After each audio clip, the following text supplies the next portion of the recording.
শীতকালে কিভাবে নিজের গোলাপ গাছে এরকম প্রচুর পরিমাণে ফুল ফোটাতে পারবেন, তার সাথে সাথে গাছে কিভাবে প্রচুর পরিমাণে কুঁড়ি আনতে পারবেন ও গাছ কিভাবে ঝোপালো করবেন ও গাছ কিভাবে রোগমুক্ত করবেন, এই সমস্ত কিছু কিন্তু আজকের ভিডিওতে আপনাদেরকে বলবো। নমস্কার বন্ধুরা, কেমন আছেন আপনারা সকলে? আশা করি সকলেই খুব ভালো আছেন। আজকে আবার একটি নতুন ভিডিওতে আপনাদেরকে অনেক অনেক স্বাগত জানাই।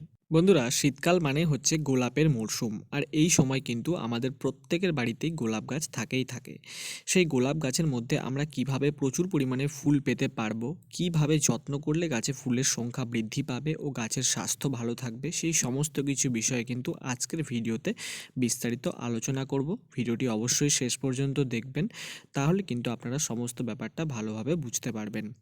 ভিডিওটি শুরু করবার আগে আপনাদের কাছে একটা রিকোয়েস্ট, যে যদি আপনারা এই চ্যানেলের মধ্যে নতুন হয়ে থাকেন তাহলে কিন্তু চ্যানেলটিকে অতি অবশ্যই সাবস্ক্রাইব করে নেবেন। যদি এই শীতকালের মধ্যে আপনার গোলাপ গাছে একদমই ফুল আসছে না, তাহলে সর্বপ্রথম কাজ হচ্ছে এরকম একটা গাছ কাটার মেশিন নেওয়া অথবা কোনো একটা কাঁচি নেওয়া, যার সাথে আপনারা পুরনো যত ফুল রয়েছে গাছের মধ্যে অথবা পুরনো যে সমস্ত ডালপালাগুলো রয়েছে সেগুলোকে ছেঁটে ফেলতে পারেন। কারণ পুরনো ডালপালাতে কখনোই গোলাপের কিন্তু ফুল আসে না।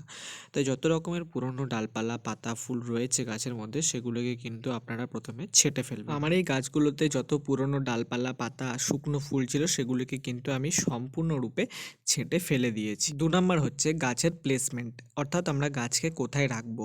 শীতকালের মধ্যে কিন্তু রাত্রে যেহেতু প্রচণ্ড শিশির পড়ে এবং রাত্রিবেলাটা বড় হয় ও দিনের বেলাটা ছোট হয়ে যায়, সেজন্য আমরা গাছকে অবশ্যই এমন জায়গাতে রাখবো যেখানে সারাদিনের যে রোদ সেটা যেন গাছ ভালোভাবে পায়। সেটা যদি গোলাপ গাছ না পায় তাহলে কিন্তু গাছের মধ্যে এরকম সুন্দর সুন্দর ফুল কুঁড়ি আপনি কিছুই দেখতে পাবেন না। তাই গাছকে অবশ্যই এমন জায়গাতে রাখুন যেখানে সারাদিনের যে 5-6 ঘন্টার রোদটা হয় সেটা যেন গাছ ভালোভাবে পেতে পারে। 3 নম্বর হচ্ছে গাছের মাটি এবং গাছে কি সার প্রয়োগ করব সেটা। আপনারা কিন্তু গোলাপ গাছের যে গোড়ার মাটিটা রয়েছে সেটা ভালোভাবে খুসে নেবেন।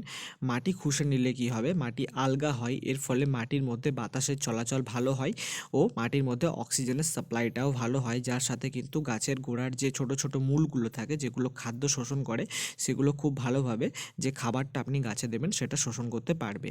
এবার আপনাদেরকে বলবো যে আপনারা গাছের মধ্যে কি খাবার ব্যবহার করবেন।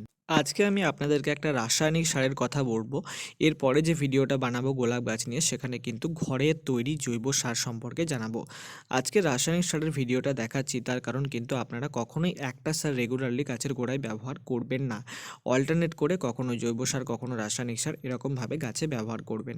তো এই যে সারটা দেখছেন এটা হচ্ছে এনপিকে ফার্টিলাইজার 10-26-26 এনপিকে। এটি অনলাইনেও পাবেন, আবার যে কোনো সারের দোকান থেকেও আপনারা কিনতে পারবেন। যেহেতু রাসায়নিক সার, তাই আমরা খুব কম পরিমাণে এটা কিন্তু আমাদের গাছের গোড়ায় ব্যবহার করব। মোটামুটি 10 থেকে 12টা দানা কিন্তু আমরা গাছের গোড়ার মাটিতে এরকমভাবে ছড়িয়ে দেব। তারপর মাটি এবং সারটিকে ভালোভাবে এরকম কোনো জিনিসের সাহায্যে মিশিয়ে দেব। এরপর গাছের গোড়াটা আমরা ভালোভাবে জল দিয়ে ভর্তি করে দেব। এই সারটি যেহেতু একটি রাসায়নিক সার, তাই খুব কম পরিমাণে গাছের মধ্যে ব্যবহার করবেন এবং এটি আপনারা মোটামুটি 15 থেকে 20 দিন অন্তর অন্তর গাছের গোড়ায় ব্যবহার করতে পারবেন। এই সারটি ব্যবহারের ফলে আমার গাছে কি পরিমাণে ফুল এসেছে তা তো আপনারা দেখতেই পাচ্ছেন।